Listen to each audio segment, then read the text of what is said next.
Ladies and gentlemen, welcome to another episode of the podcast. Ladies and gentlemen, I'm Carl Maloney, host of the Our Gym Experience podcast, and I'm here with another guest this week, KIRAN Roy from October Drift. Hey up, mate.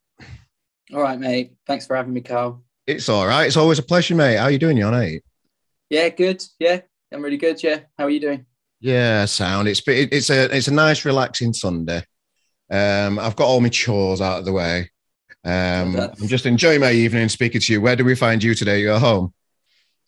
I'm at home right now. I've just got in from work. I work in a pub, so just finished at 6 there and then just nipped home. Yeah, chilling out tonight.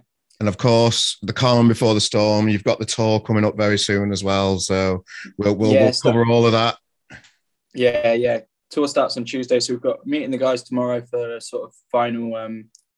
Make sure we've got all of our shit together, everything we need, and then off on Tuesday. Yeah, brilliant. Well, there's loads of exciting things as always coming up for October Drift. It's always nice to follow the journey of the band. We've kind of known about you for a while, seen you live loads of times, caught up with you for the odd little bit of interview, 5 or 10 minutes, and we've done a live stream over lockdown, but we've never properly sat down and had a proper chat, which we like to do on this podcast. So let's go back a bit, little mate, and what were you like what was a young KIRAN like at school? What were you like growing up, starting to find your feet as a human? Talk us through young KIRAN Roy. Young KIRAN. I think I was quite confident. I sort of was one of the kids that was maybe not a cool kid, but got on with everyone. Do you know what I mean? I was mates with everyone, I think. Maybe felt slightly different from a lot of people who I was at school with and stuff like that, because I got sort of hippie parents and was a bit of a slight oddball in a way, but got on with everyone. I met all the guys through skateboarding at school. I was mad into skateboarding, and then got into music kind of slightly later on. So I was big into skateboarding and music. So what's it like being sports as well? What's it like having hippie parents, using your words? Yeah, good, fine. Yeah, they're chilled out. I love my folks. In what way did it feel different to other people growing up though? Just to spread a little bit. Well, they're like yoga teachers. There's like a big, I'm quarter Indian, so there's a big like Indian sort of cultural influence in my life as well. Like through food, like would eat like weird food that no one else at school would. Things like that. Is like this yoga and Indian stuff going on all the time. So I guess that sort of rubbed off on me a little bit. Yeah, was that difficult at school? Being a little bit different. No, not at all, really. Like I said, I was quite sort of confident and sort of comfortable in my own skin as well. Yeah. So when did you like just start to think like that music is something that is gonna be part of your life? When did that kind of start to bubble?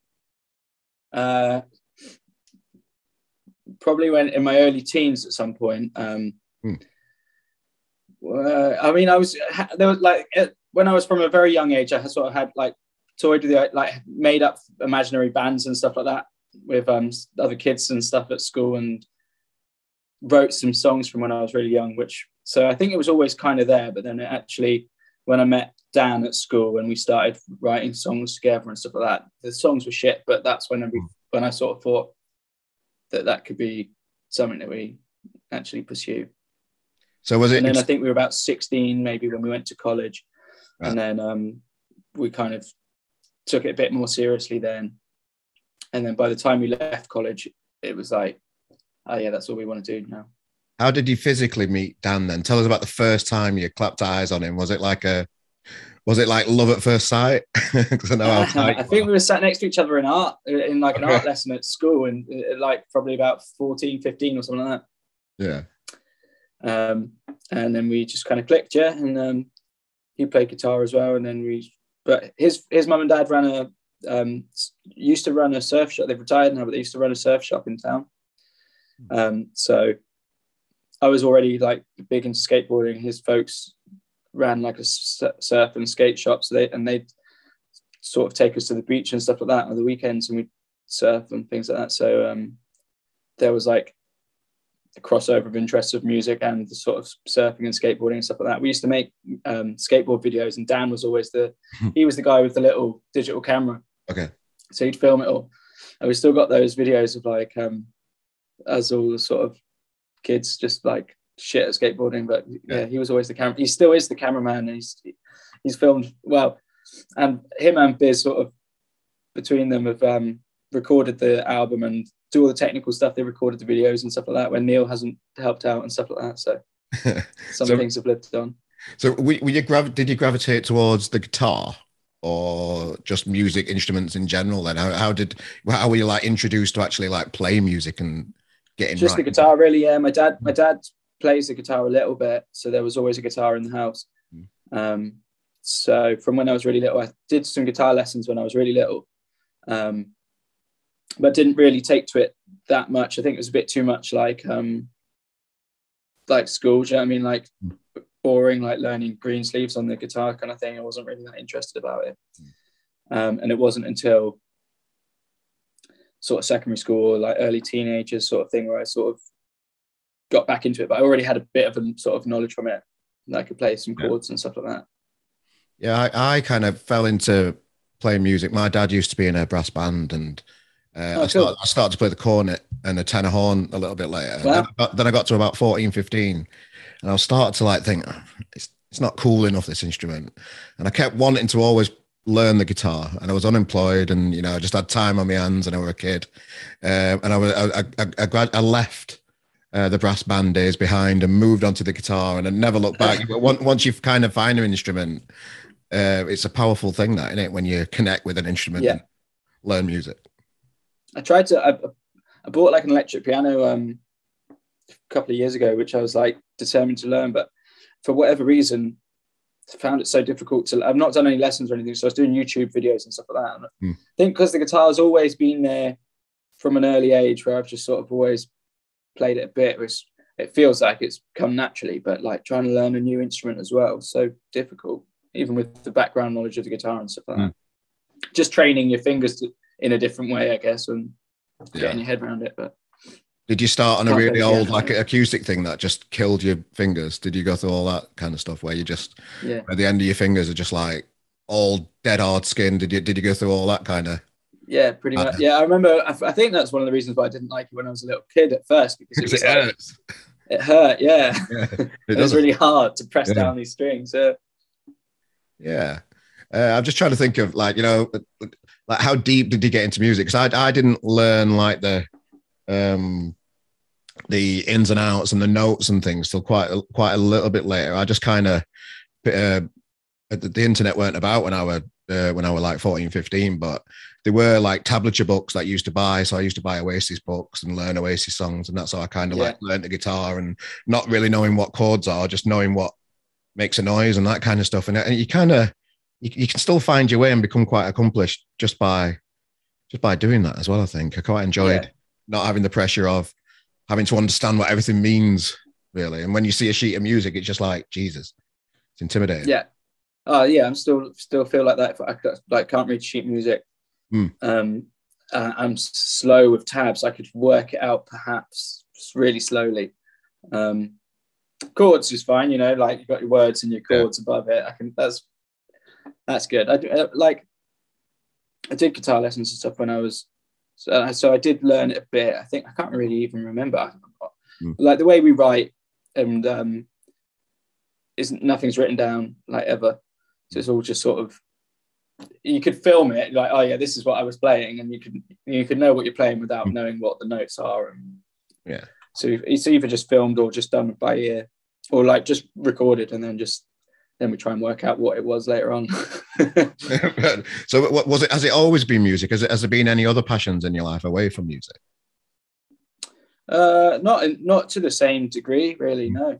Like I was into certain sports and skateboarding and stuff when I was younger, and got into surfing, and but nothing as much sort of since we left college. That's kind of been our main all of our eggs in one basket, really, and just been working and doing that. Yeah. So how did you all? How did you as a group of lads all get together and decide that? Because when I look at you as a band, I just think I just see so much passion for it. I know how many years you've put into it and how still passionate you are now about it. And that's very rare to find a group of people that stick around that long together, as long as what you guys are. So I'm just interested to know, how did you know it was the right blend of people from, I don't know, going back, how long ago was it? 10 years? Yeah, plus, yeah. Yeah.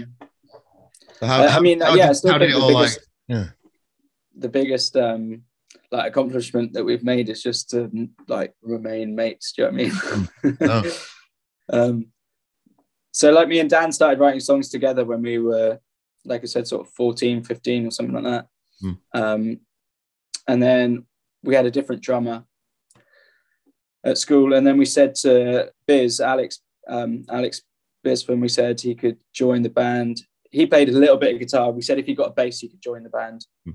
So he went and bought a mate. Someone else at school was selling a bass and a little amp. And I think it was, 25 quid or something he bought this shitty bass and he joined, and then never looked back, really. We were already mates with Chris. He was in a different band at school. He played the drums and sang in like a classic rock, sort of AC/DC's covers and stuff like that. What was the name? Can you remember the name of it? Crimson Love, they were called. Oh, there you go. I love all band names and things like that. I think it's great. So Chris is a really good singer as well. He's like lucky to have him in the band, and that's for many reasons, but that reason as well. Like he's got probably a better voice than I do, so it's like when I can't hit those notes, it's like Chris can hit that. So the first time I really saw you live was the Darlingtons days, many moons ago, back in Sheffield, when a mutual friend of ours worked with you and had you on a lot in Sheffield, and it was just great to see the start of that band. So how do you reflect back on that part of your career? Having a different name, slightly different style, and you were a lot younger then. How do you reflect looking back on that period of your lives? It's funny because it feels like it was a long time, but it feels like such a short time now. But I think it was almost as long as we've been. Was it as I can't even remember. We might have been October Drift for as long as we were the Darlingtons. Do you know what I mean? Sort of. Yeah. It was a while, but it was from such a young age that we weren't really. We were still just finding our feet for a lot of that. And it was, then we did, I think it was maybe 2014 when we finished as the Darlingtons, and then we took a bit of time out and wrote some new stuff and planned out, and then sort of launched as October Drift. But I look back on it fondly on the whole, but also there was a lot of dead gigs. We toured a lot. Not as much as October Drift, obviously, but we did a lot of random gigs across the country and played to a lot of empty rooms. So at times it was quite not soul destroying, but it was quite, it could be quite a downer at points as well. Every band has to, if you're going to get anywhere, you've got to get out of your own city, and you've got to travel, and you've got to take the risk of losing money and playing to nobody, I suppose, to even to start somewhere. And then you'll find a pocket of fans in one place, a pocket of fans in other ones, and you gradually build on it. And the places where nobody turned up, you'll try again maybe the year after or 6 months later on the next tour to try and connect with those people and build up a fan base. So because of where we're from as well, like geographically, we had to travel from like day one to do gigs, and there's no real like local scene as such. So from very early on, we would just we used to borrow my mum and dad's Peugeot Partner, which was sort of it would max out. It was like a little Postman Pat van, and it was nice. I don't know if it was something was broken with it, but it was like max speed like 40, 50 on the motorway. Eventually it died, but I think we just ran it into the ground. But we'd be in that kind of going up and down the country to play in front of no one for like a long time. So like when you get a little bit older, when you get older, other things come into play. Like, I don't know, like when I were in a band, people started to having kids and that kind of stuff, and things changed. How have the dynamics changed from like the Darlingtons days to like now? How does it feel, with a few years on you? It's similar. Obviously, we're all a bit older. We've all got sort of certain other commitments, but in terms of like work and stuff like that, we've all made the band our focus, like still, which might sound mental to some people because it's like we've never taken a penny really from the band. Yeah. Everything goes back in. So it's still very much like we're still on an upward trajectory, and we're still as excited as we ever were about it. Like this tour starting on Tuesday, we're buzzing for, and the tickets are sold better than ever. And we've got the second album coming out, so we're really excited about it. And after so long of, like I said, playing in front of no rooms and stuff, like no like empty rooms and stuff like that, we're like buzzing that we're sort of selling decent tickets across the whole of the UK, and it's really exciting. Well, why do you just reflected on the Darlingtons one last time? Why do you think that particular reincarnation didn't work in the end? I think we were still just like, it could have maybe worked if we stuck with it, but we were still kind of finding our sound, finding our feet.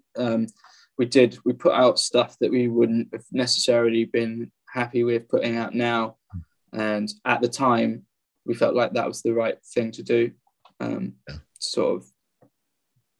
We did an album actually as the Darlingtons as well.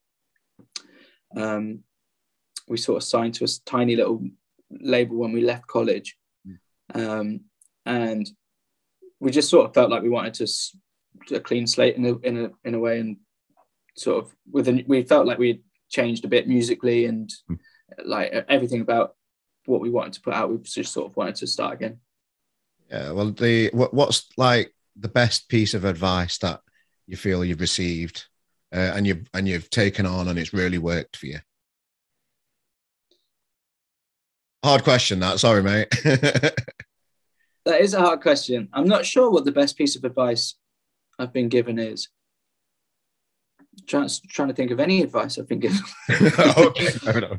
Well, we can come back to that one. It's like when you're doing a fucking job interview or something, and they throw a question at you, and it's just like, oh shit. Let me just reflect on that a bit, and I'll come back. I mean, I could think of advice to give, but I've been given. I mean, no, I don't know. Yeah, just anything positive. I remember we played with a band as the Darlingtons, this Spanish band we played with in London, and they were just like, never give up, and we were like, all right, yeah, cool. I mean, that's one tactic we've kind of taken on as well. But a lot of people, like I deal with a lot of bands, and a lot of them are quite fickle and really offended quite easy just by if a review doesn't go their way, or if they're, I don't know, if they're not selling out gigs early on in their career, they start getting, egos kick in, and a lot of things can happen to a band. And the Darlingtons came and went, and then absolute blackout, and then this logo appeared all over online, this iconic logo that you still use to this day. And I remember when you first started that you made the decision to not have any social media as well, which was brave. Yeah, but I think so much like hangs on social media. So many opinions come from just not listening to any music, just like, how many likes have they got or whatever. That at the time it had more impact to just not do it, than to do it, and it was more of a talking point and more of a statement just not to have it than to have it, and just to be like another band on social media. Do you know what I mean? It really worked, because it wasn't like social media wasn't what it is today at that point as well, was it? It wasn't like as like it's ingrained into everybody's fucking minds as what it is now. No, not quite. I don't think like you didn't have.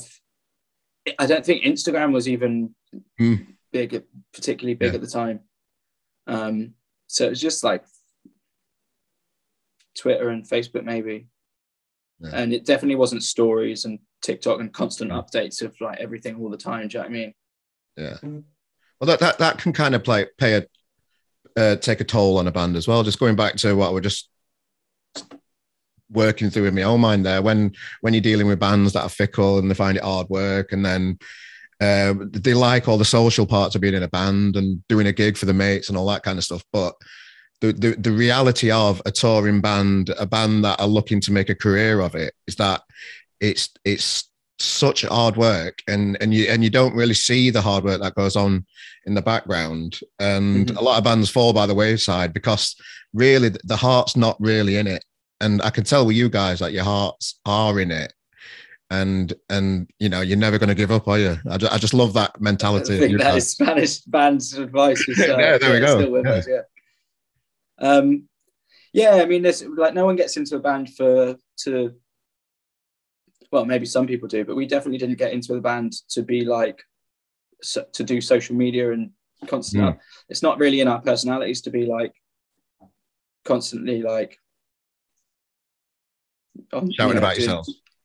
Yeah, it's just it's not what we got into it for, and it's not really what we're about. But we've kind of like sucked up. We've got joined TikTok recently, but the thing is, with like being 4 of us as well, and everyone being into it as each other, we can carry each other where one of us has a weakness and someone else can carry it and stuff like that. So Dan's got kind of big into TikTok recently, just in terms of like, he loves making stuff. He's like just making these little videos and stuff. He's got well into telling these little stories in 15 seconds or whatever it is. Yeah. And the little edits and stuff like that. So it's cool, you know. I've got a love-hate relationship with TikTok. I keep wasting a lot of time. I fall into black holes more than what I've ever done on any other social media platform. Just in the morning when you just wake up and you end up just like flicking through, and then somebody's doing a live from the bedroom, and it's somebody's doing a live from America, and they're still pissed from the night before, and they're just talking as if they're putting the world to rights on it. It's just a mad, crazy little world, that one. I'm still figuring it out on how I can do better at that, because I know we've got an RGM account with it, and it's poor. The content's not very good on it. I need to work out what our space is with TikTok. I can't. Yeah, we started putting stuff up kind of a couple of weeks ago, so we're still working out what's working and stuff. And like I said, Dan more than any of us, but it's not. I've tried to avoid it. Like, we've got it, and I'll check it, see how we're doing. I'll see the whatever it is, the feed, and I'm like, oh, like get it off. I don't want to get trapped because I'll probably get addicted to it, you know. Oh man, it's rough. It's rough. And Instagram seems like the nice place to be these days. Facebook, all the younger people that in music think that Facebook's on its way out. They don't tend to use that one. It's all Instagram these days, and that seems like a nice place. It's not as dramatic and as horrible as like Twitter can be.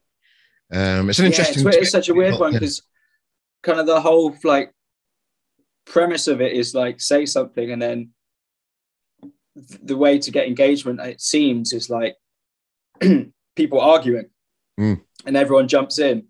But the whole way that is the platform is just like built for like conflict and negativity, it seems. Yeah, like, that's my take on it anyway. I completely agree, and it is what it is, I suppose. You know, social media, isn't it? It's just. So it's part of, you know, I'm running this RGM monster, and you know, trying to stay active on all these platforms every day, creating content, sharing bands, doing interviews. That's hard work, isn't it? It is hard work, and people don't see that either, you know. And the cost of it, you know, you have to pay for subscriptions to be able to put things out every day, every month, every week, and all that kind of stuff. It's hard work behind the scenes. It's not all glory, is it? It's not all playing Glastonbury on the John Peel stage, is it, mate? You know, the people see that. Yeah. People see that, but they don't see all the hard work that you're doing, building up your fan base and doing all these tours. How many tours do you tend to do a year? Well, it's been obviously a weird one with the pandemic and stuff. Yeah, but, sure. We did one in October. Was it October, November? And we've got this one coming up now. We'll probably do a few more this year and festivals and stuff like that. Yeah. we've got the album coming out in September, and we're going to try and put out a few more singles between now and then, and we'll do a tour. Hopefully, do a tour for each single and for the album. Yeah. So how do you prepare for a tour then? So like, do you have a booking agent that books the dates for you? Yeah. Our man Steve booked it for us. So you've got Steve sorting the dates out, which is, I presume, is a massive help because booking tours can be a nightmare, isn't it, for a DIY band in particular. Mm-hmm. I mean, we're like starting out and stuff, we booked dates ourselves, and that's hard work as well. So how do you physically prepare for it? You know, the hotels, the travel, the getting everybody off work.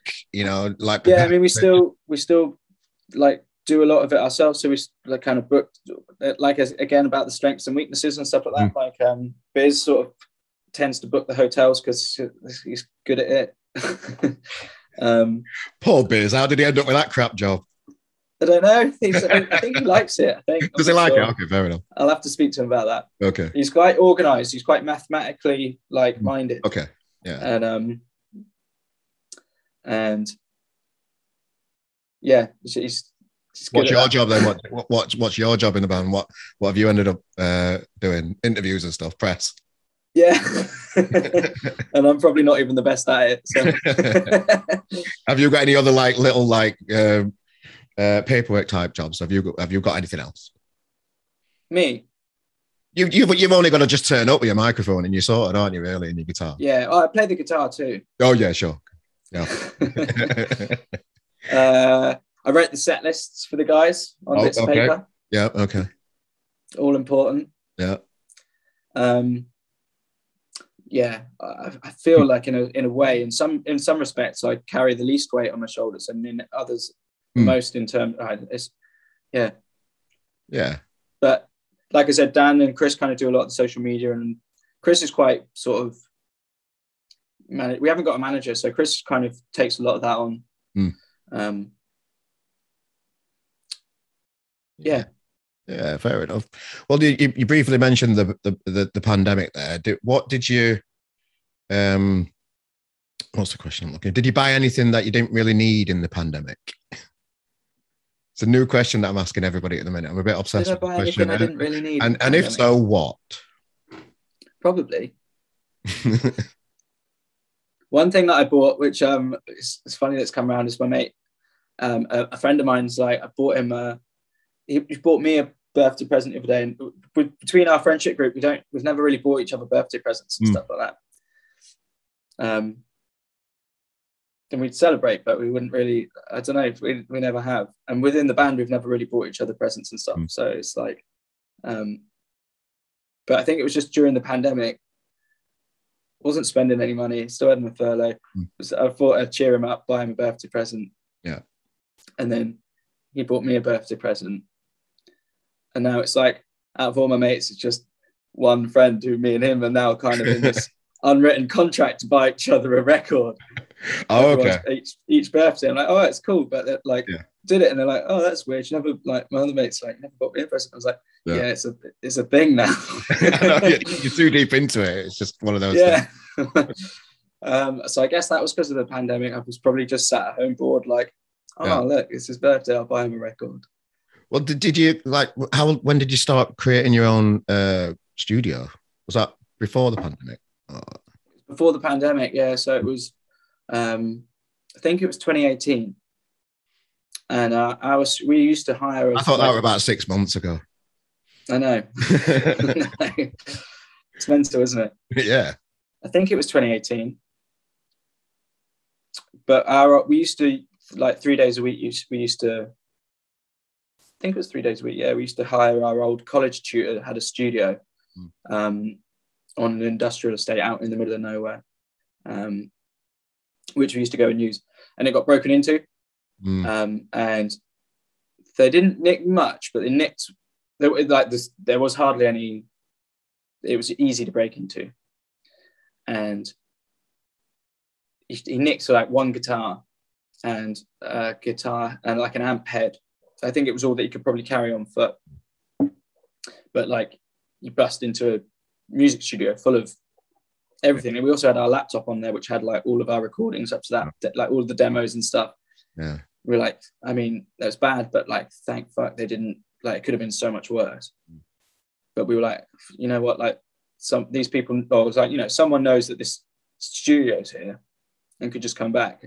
And no one really took any extra precautions to like make it harder to break into. So you never know. They can come back next day with a van, can't they? Exactly, yeah. Obviously, they know what's in there. Yeah, exactly. That stress. And because it wasn't our own, we weren't in a position to, like, we didn't want to put our own money into like securing it better, and we didn't like. So we just started looking for our own sort of thing to do. So we found this little space on another industrial estate, which is closer to where we live, and it's nicer actually. But we kind of, I say we soundproofed it. We still get complaints, so we don't go full whack until the evenings and stuff like that. But it's good for it's fine for recording and stuff. So we kind of built this studio, and which during the pandemic was an absolute like lifesaver, really, because even when we couldn't gig, like obviously at first we just stayed at home and I just wrote songs on my acoustic, and then when we could meet up, you could meet up in groups of 5 indoors or whatever it was, I can't remember. Then we could meet back up, and even though we couldn't gig, we could like record and write and sort of do all of that. It's a massive. And it was there that we recorded the second album. Yeah, well, it's a massive financial commitment just to decide to do that as well, isn't it? You know, studios aren't cheap.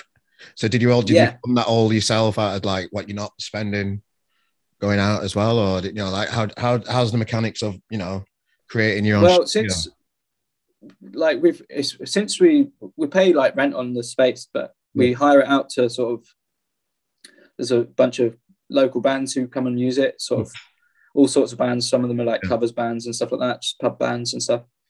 So the rent sort of pays for itself now, which is great. And it did take a little bit of money in at the first place, where me and Dan both had like a bit of inheritance money that we kind of chucked in,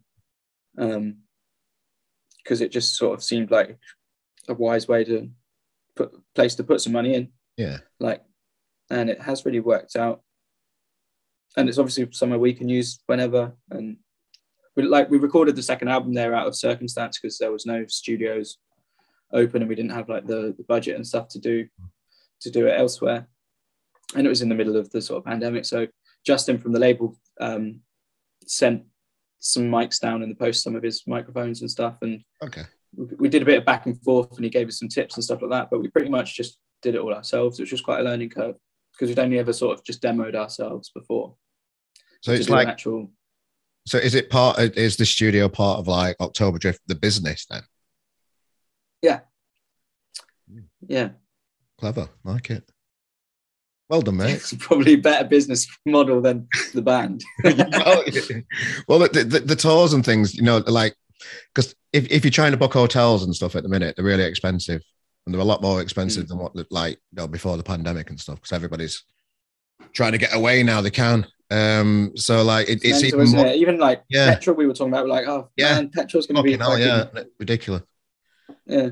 So how do you like where on tours, bands generally, and I'm not speaking for you at all, I'm just speaking it when I've spoken to other bands before, and even established touring bands, when they've gone on, I was speaking to Johnny from Twisted Wheel, they didn't make any money, they lost money supporting Liam Gallagher on a European tour in arenas. So when you're playing your headline gigs all over the country at the minute, petrol, all these kind of costs, how do you prepare for that? How can you prepare for it? Because you won't have got the money from the tickets yet, because the gigs won't have happened. You only get that retrospectively, don't you? And probably a few days after the gigs happened. Yeah. It might take a while to we for the first time, we used to get credit cards out and just stick it all on credit cards, and then sort of work it out when we got paid and when we got merch money and stuff like that. And this time around, we were lucky. For the first time, we'd actually had enough money to book the hotels and stuff like that. Like, we had that in the band account. Like I said, we've never taken a penny ourselves from music, so it, like, anything we make has gone back into the pot, and we now had enough to like at least do that kind of stuff outright. Yeah. That's progress though, isn't it? You know, it's progress. It's, you know, it's paying its own way, which is the holy grail of like a band going into the music industry, and it just not having to just at least covering its own costs, I suppose. Yeah, 100%. And our fees have gone up for the tour as well. Like we're selling more tickets. Well, merch is still like a big one, obviously. That's like the difference between, you know, losing money and making money or breaking even. But also we didn't want to, as we're playing to more people and if we're getting paid a bit more, then we wanted to up the production and stuff like that. So we bought this backdrop, we bought some lights and stuff like that. Like we kind of want to step up as well as things move upwards. We want to make sure we're, you know, getting better as a live band as well. Somebody told me that some venues take 25% of the merch sales. This is new information to me. How have you found that? We've not found it. Where have we found it? I think we found it when we did one of the Editors dates in Italy. We got that. Never found it in the UK. I think the only time we faced it was in Italy, and we weren't allowed to sell our own merch, even though we wanted to. Someone else had to sell it and then take 25% or whatever. Oh yeah, like somebody that works for the venue, so they know that how much you've earned and they know how much to take. Jesus, I hate that.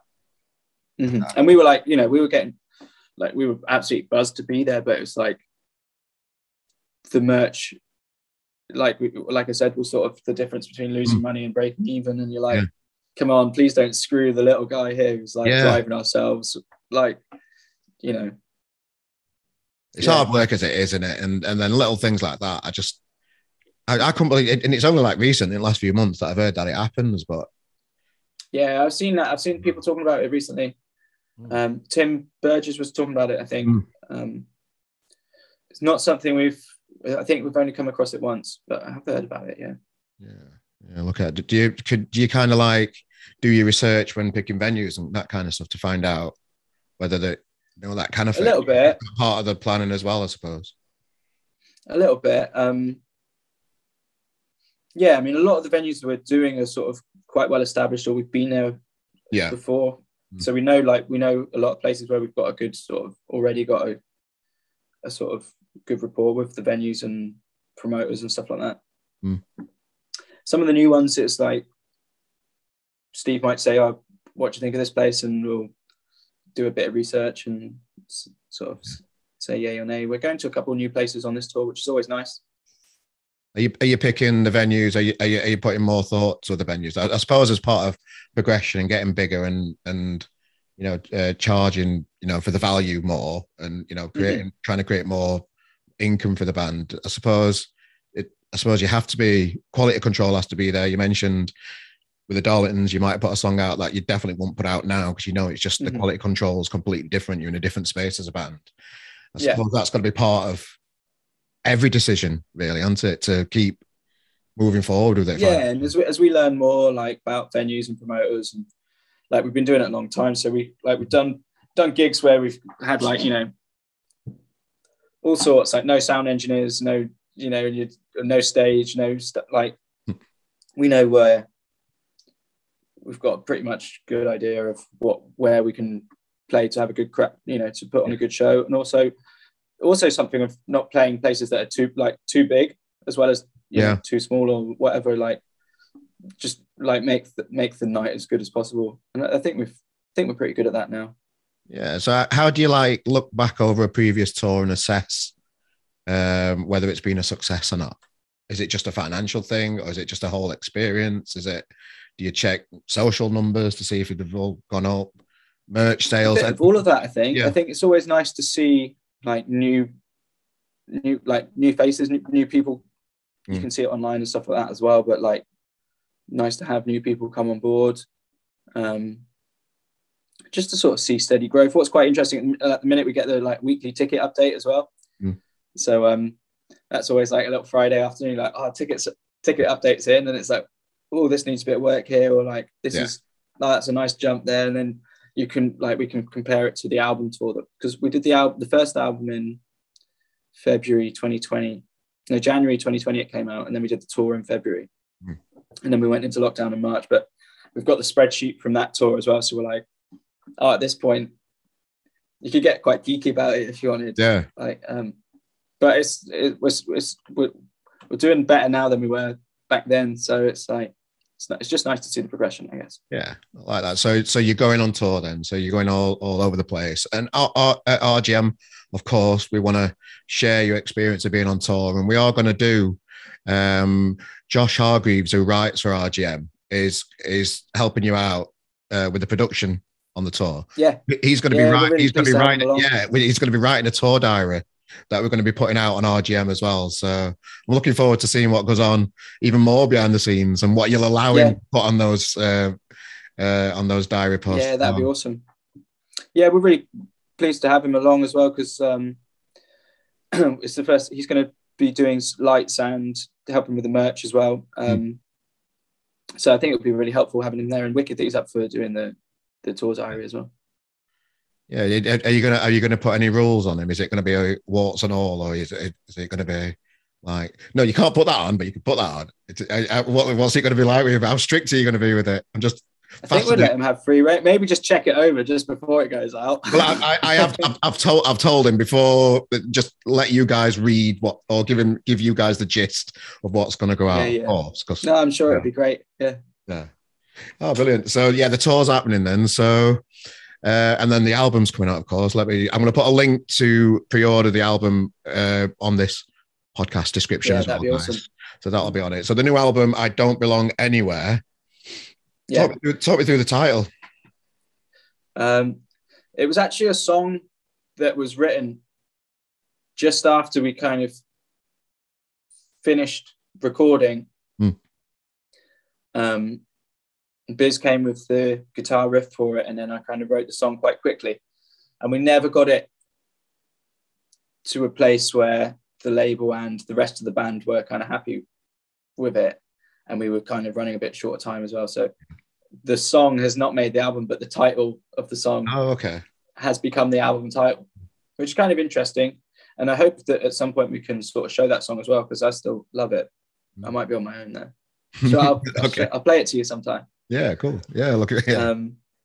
But you don't belong anywhere. So where did the lyrics come from? I'm just intrigued by, is it a moment of like reflection for yourself? I mean, there's a bit of lots of stuff in there, but I think, like I said, about being a kid feeling a little bit of an outsider. Yeah. And the same with our music being not part of any scene, and like not having other bands and gigs and stuff from like where we live, and I had something else that I was going to say then. Come to you. Is it the best piece of advice that you've received? Not to belong anywhere. Well, I suppose it could be good advice. I don't know. Like I say, like I still think it's like what's the term? Double-edged sword or something, for like not being a part of the scene, and we've not had to break out of a scene. We've had to travel, which has meant that we've never built in one area and not somewhere else. Like we've always been kind of open-minded and gone and played everywhere, and as a result, we've kind of built a bit of a following, not like mega, but like kind of across the UK, kind of consistently. I guess the pandemic and stuff like that also comes into the I don't belong anywhere kind of thing, like the sort of feelings of sort of isolation and stuff like that. And yeah, like the record was sort of written and recorded, although it's not like a like a COVID album, but it's like it was written and recorded amongst the thick of it, so it's like some of that's rubbed off into there as well, for sure. So what's the last things that you need to do just before you hit the road then? Have you got a few more jobs that you need to do? A few more?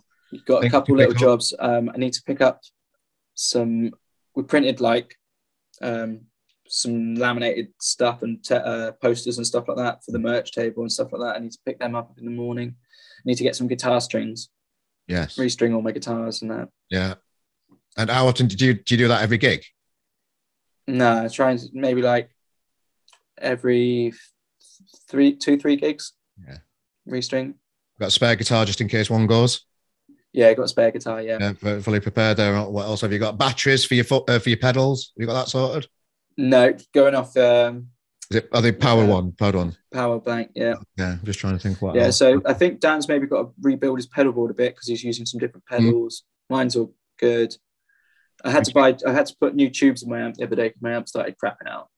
And I spoke to the guy on the phone who was sending him, and he goes, "Oh, you're really lucky, mate, because the tubes where they're made are they're all Russian, and they've just they've just banned the exports of all the tubes." So he goes, "We came in on the Monday morning, and all of his supplies had been sold for people buying them in bulk and then reselling them on eBay and stuff like that." So he goes, "We're prioritizing people like yourselves who are just wanting to fix your amp."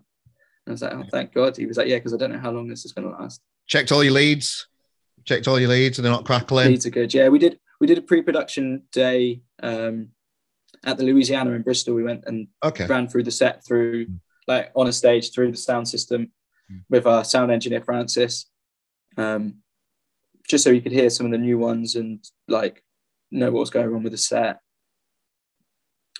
And it was all good. Yeah, it was fine. It was cool. So as this podcast comes out, you're deep into the tour. I were going to ask you what to expect from the tour, but you've already kind of told you know the production side of it's gone up, new tunes, all building up to the album that's coming out September 23rd of September. I Don't Belong Anywhere.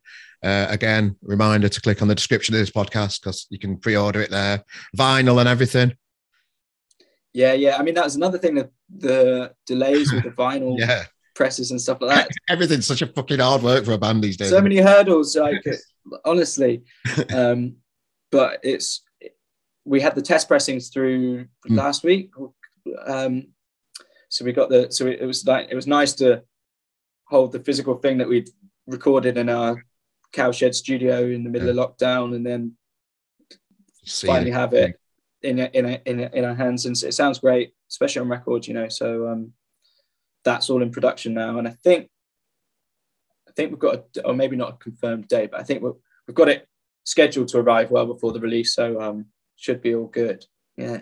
Well, when you can, tell Josh to put all these new things that come out, stick them in the diary so people can pop onto our gem and see how you're getting on this tour.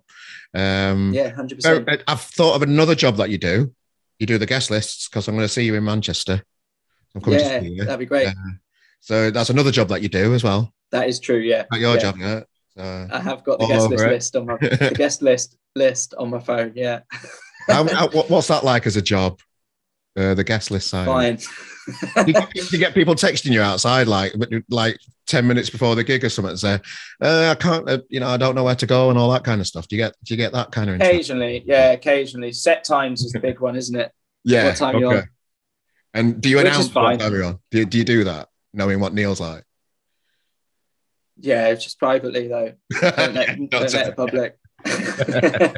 Good, because just to finish off, there is a theory with it, like one of our mutual friends, Neil, that's part of the October Drift team. He hates telling people the set lists because he just wants people to turn up for the gig and see the support bands and enjoy the night as a whole without having to worry about times and all that kind of stuff. Just embrace, which is great, and it's good. I think he's first of all, before going into management and anything else, he was a promoter.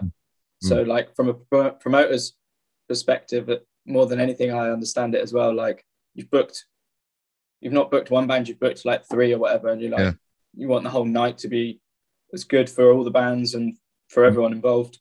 So like, just put the time of the doors, and then I understand it completely. Yeah, but I also understand people being like, well, look, I'm tied up at work until 8 or whatever. Am I going to catch the band, or I've got trains or whatever? Yeah.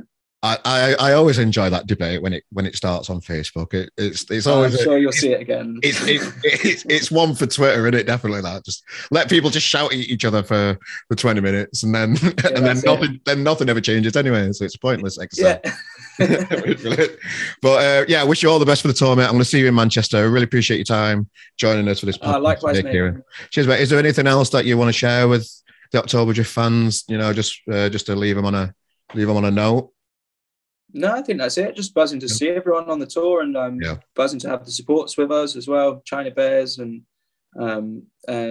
Pleasure Dome, and how do you pick the support bands? That's a question I'm going to ask.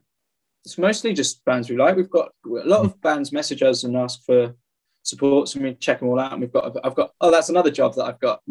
Got a big list of all the bands who have kind of asked for gigs. And that's stuff a like massive that. job. That's a big job. Yeah, it's an important job. Yeah, we went back and forth with a few bands who we wanted to have on this tour and the last one, which for whatever, like various reasons hasn't worked out. So we did have more support bands scheduled, and it's ended up being our friends China Bears for the majority of the tour, which you know we're equally as pleased with. Like Dan's recorded some of their music, and they're friends of ours. They're a great band as well. So we've done like odd dates with them and stuff, but it'd be nice to have a full tour with them as well. You know. Yeah. So Oktoberfest fans, check out the supports. Support the last buy some merch. Was, mostly with Juno Death, who did the last tour, London band. That was they were great as well. Such a good band, and like good fun to have on tour with us as well. Yeah. So looking forward to it. Always check out the supports. Keep doing what you're doing, mate. Really pleased that everything's progressing, and you know the growth is there. And I just like watching the journey of a band. I'm fascinated by it, and I appreciate your time today. I'll say it again. You know, pre-order the album now. It's on the link in the description of this podcast. It'll mean the world to the lads. And yeah, I'll see you in Manchester, mate. Thanks for your time today. See you in Manchester, Carl. Thank you, mate. Nice one.